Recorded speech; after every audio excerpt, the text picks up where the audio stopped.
ये कौम ने खेल रचा रखा है, तलाक दे दिया बीवी को और ढूंढ रहा है कोई हलाल करने वाला मौलाना मिले, कोई ऐसा मौलाना मिले, पैसे लेकर के घूम रहा है लिफाफे लेकर।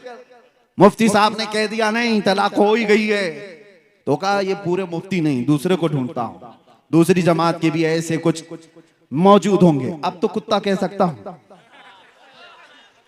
हड्डियों पर पलने वाला, जो किसी के माल पर अपना मसला बदलता हो। मेरे अजीजों, कौम ऐसों को ढूंढ रही होती है कि वहां जाए तो हमारा मसला हल हो जाए, हमें हलाल करके दे देंगे। तुम पूरी शरीयत को अपने पैसों से खरीदने की बात कर रहे हो, मेरे मुस्तफा की शरीयत को माल से बदलने की बात कर रहे हो। आगाह हो जाओ मेरे अजीजों, अल्लाह का अजाब करीब है और मौत के बाद क्या हिसाब दोगे।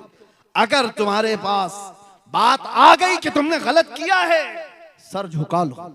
आपको पता है बारगाह मुस्तफा सल्लल्लाहु तआला अलैहि वसल्लम में एक साहबी ऐसे आए, रो रहे थे। पूछा गया था क्या हुआ इनको, कहा उन्होंने कि मुझसे गलती हो गई, गुनाह हो गया, जिना हो गया। कौन बयान करेगा आज ये चीज। हुजूर ने अपना चेहरा फेर लिया, कहा जाओ तुम। वो गिर गए, कहा अगर आपने पाक नहीं किया तो फिर मैं किसके पास जाऊंगा। या रसूल अल्लाह, तुझसे जो मुंह छुपाऊं तो करूं किसके सामने।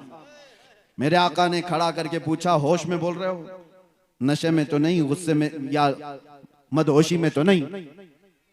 उन्होंने 3 बार इकरार किया। हुजूर ने पूछा तुम्हें पता है इसकी सजा क्या है। पत्थरों से मार करके सजा हिलाक कर दिया जाएगा, रजम, जिना पर इस्लाम में बड़ी सजा है। उन्होंने कहा हाँ मुझे पता है, फिर भी मैं कह रहा हूं। हुजूर ने हुक्म भी दिया सहाबा को ले जाओ इनको रजम करो। इकरार जुर्म किया है, सहाबा लेकर के भी गए जबल अनम पहाड़ी के पास और उनको पत्थरों से हिलाक भी कर दिया गया। वो इंतकाल कर गए।